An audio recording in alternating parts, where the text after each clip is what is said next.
Again, it hurts just as much as it did the last 7 times. But it's great-tastic. Hey, Pittsburgh, what's happening? Can we give a big, exciting round of applause for R2 in the damn house already? It does say that on his sign.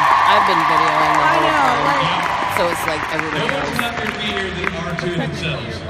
We're stuck in a tarmac too. Yeah, she's periscoping. Lord have mercy. Got better, Rich. Well, we're here. From the airport to an airplane hangar. Here we are.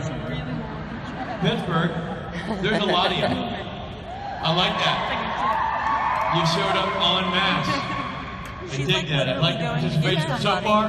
Well done. We're just clocking in, Jamal. We're just clocking in, but I like it. And the room is big and wide and deep. That's crazy. My I feel like, Snapchat story and I is said this like before, I feel like the people at the back, nothing but the video. way back. Raise your hand if you're in the back row back there. Okay. I'm still not sure you've been to a supernatural convention. I'm going to be brutally honest. What area code is the back there? It's different from Jared and Jensen are going to look normal sized from there. Rob and I must be microscopic. It must be like protozoa swimming in a dish. We're not that much bigger if they're sitting here, though. No, it's not that much change perspective at all.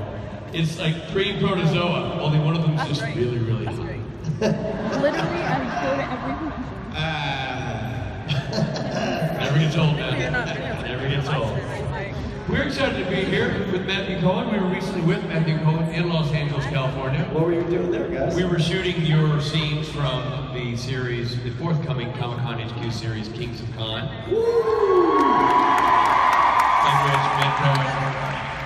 Matt Cohen is a key player. And to show his gratitude, Matt Cohen did what is often done, but never expected, which he got a coffee truck for the crew, which was incredibly nice, because Lord knows Robert and I hadn't done it yet, and so. But that wasn't the detail that impressed me the most. That you got the crew bottom wall coffees. Is that the truck you brought in? It was called Matt's Coffee Truck.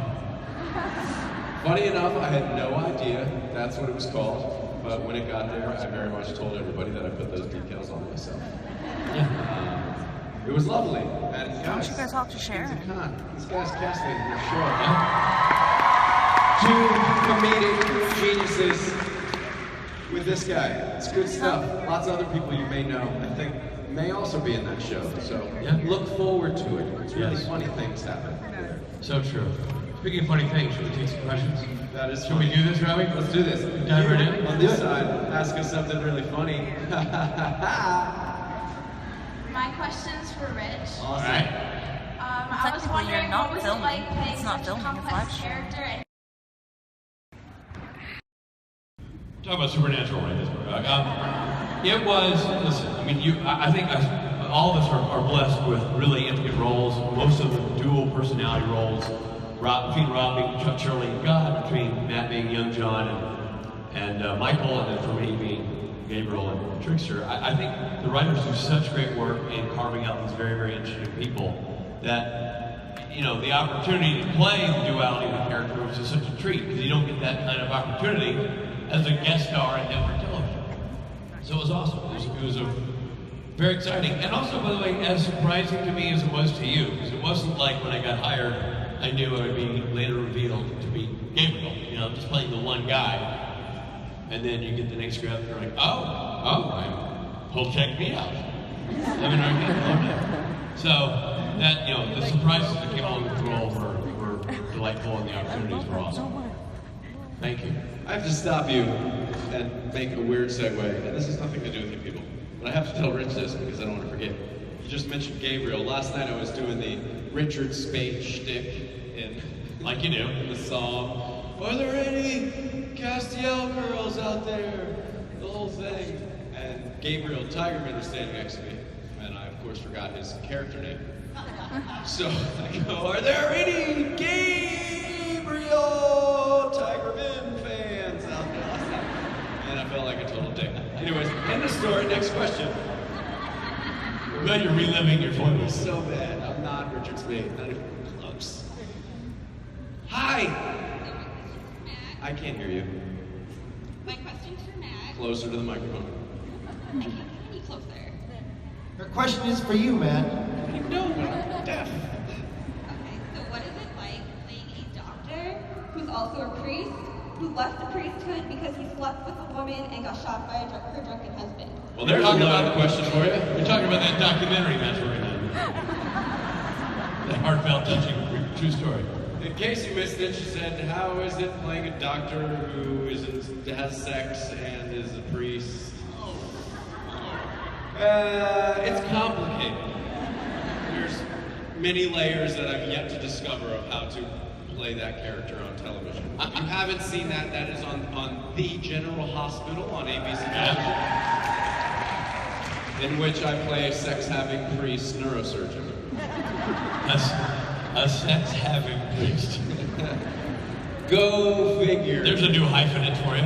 If that doesn't sound like daytime storylines to you, I don't know what does. I don't really have an answer for you. I have no idea. I am figuring out this character one day at a time, and then I'm pretty sure next week I'll die and come back as my brother. So I really like that as a descriptive, phrase for your character. Well, he's tall, he's good-looking. He's he's a troubled person. He's sex-having. He's an eater. He eats. I feel like we're bearing the lead that he's also a neurosurgeon. You know what I mean? Like, if I were that character, I'd be like, well, I have sex and I'm a priest. I'm also a neurosurgeon. You gotta lead with neurosurgeon. I feel like you're a neurosurgeon priest. Go ahead. Sex having. Yeah, there's that. Sorry, there's not a better answer for you. We're trying to figure it out. Well, look who it is. As I live and breathe. It's Christmas. Matt, I was at your first convention in New Jersey, and since then I have seen your sense of comedy and your comedic timing just grow and flourish under the guidance of... Let me stop you here. There's that timing. There's that magic timing. Can't tease that. Look at my dad's back there, so proud. Go, ask away. I feel proud too. Since then, have you had a chance to use these newfound skills? Funny you should ask. Funny you should ask. Just recently I was working on a comedy. It's called Kings of Con. It's some of the funniest mofos I've ever met in my life, and yes, I was able to test my comedy skills. In shallow waters of comedy, they let me jump a little deeper into that situation. And I'll tell you, I'm not a confident guy when it comes to comedy, but when you have these two guys pushing you and nudging you into the proper direction, you figure it out real quick. So the way to take the next step, you're too nice of a guy, you have to become an asshole, and that's the pot calling the kettle black. Well, in that case, but that's the way to step it up a notch. Don't miss Kings of Con, because all your dreams make them true. There you go. Thank you, Kristen. You. Hi, Matt. Hi, this is a question for me. Just get out of the way. Holy smokes, this is the most questions I've ever had in a panel. Two? Please go, yeah. Most of our panels usually go, hey Rich, tell us about Band of Brothers, and then that panel's over. Hi, go ahead. I was wondering how your day is going. Mine? Yeah. It's going amazing.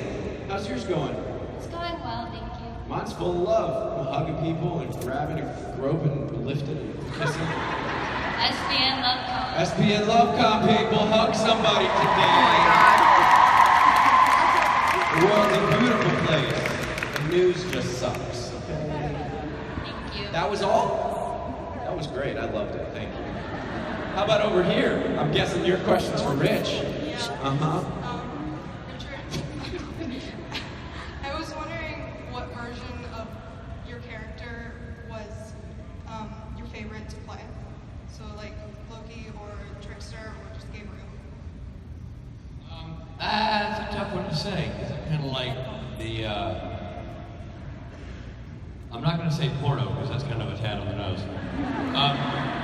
Look, I think there's a lot of fun between both characters. I guess I can't really pick between the two. I certainly, like, my favorite episode was the one where I get to do both, which is the changing channels and sort of straddling the worlds.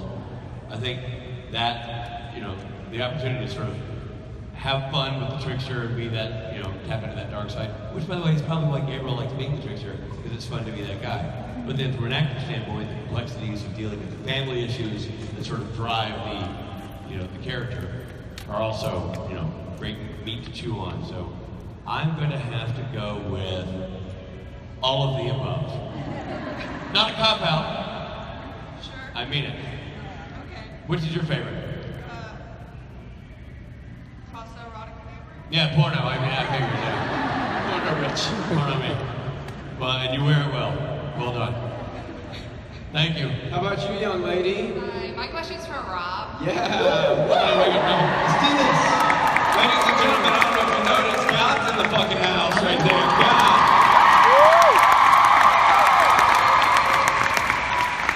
I'm in the game, Rich. I'm in the game. Attaboy. What was your reaction when you found out you were coming back on the show? I was thrilled and excited, and Robbie Thompson called me. There were I know there were rumblings during last season that maybe God would come back, and I was kind of hoping that would be me. And then Robbie Thompson, who wrote the first episode back that I was in, he called me and he said this was happening, and it was like an arc, and that I'd be doing several episodes, and I was so thrilled because the thing is, we all, this convention circuit is almost like this separate thing that we all do together, right? And we all work together and develop these friendships. And so, people like Jensen and Jared and Misha and Mark, I've gotten to know them in this world. So then to go back to the show and work with them again, I know both of these guys recently experienced that too, Rich directing. Shot. Something in it is based on a truth that we may have taken and then fictionalized beyond that. But some event or something that triggers the plot is about happening in real life. So there you go. And I guess all kind of partially inspired by you guys, right? Because if these didn't exist, would Kings? Well, yeah, no, it's about convention, so. Oh, Misha looks hot now. Wow. That's hot. Yeah. I like new Misha. You. Hi guys, my question is for Rob. Rabbit. And you had filmed the amazing scene coming back on season 12. A lot of great work, Rabbit. What was your favorite scene in coming back on season 12 and why to film? There were a lot of them. I mean, I really did. I got really lucky. So many. The makeup scene with Misha was it's awesome to shoot. That's my favorite. The first scene with the boys where Jensen cries, I thought that was really amazing. And really, but maybe if I could, my favorite was probably some of the scenes with Curtis Armstrong were really so well written, and then doing that fairly well on stage was a moment I'll never forget. This side, go for it. Hi, my favorite episode of the show is Changing Channels. So I want to know if you guys should jump into any TV show, what show would you want to jump into? What's your answer for this one? 30 Rock. What? 30 Rock or Peaky Blinders. There you go. I love me some Peaky Blinders, Robbie. You ever seen Peaky Blinders? I know you watch that show. God darn, it's a good show, that Peaky Blinders. You like it? It's a real good show. Peaky Blinders. Don't mess with Peaky Blinders. You like that show? Maddie? My Little Pony.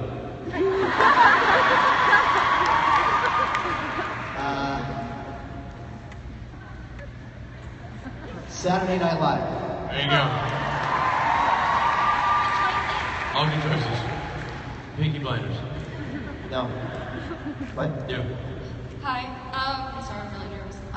Okay, so my question's actually for Rich, but it involves all three of you. Perfect. So, Rich, I was wondering if you were mad at Matt last night for the whole no scrubs comment. For starters, I wasn't here last night, so I have no idea what Matt said. Oh. Secondly, whatever Matt said, I'm not mad at him, because that's Matt. Say what he wants.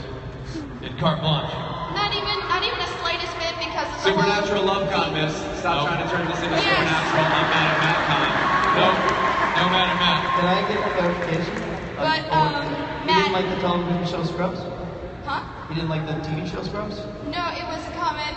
Go ahead, Matt. Why don't you go and tell the story? Well, the thing was this, the doctory thing came up with Guha, and I was telling people that I often wear scrubs and that Robin Ridge would look fantastic without scrubs, and everybody thought it was funny for some reason. Well, it's not true.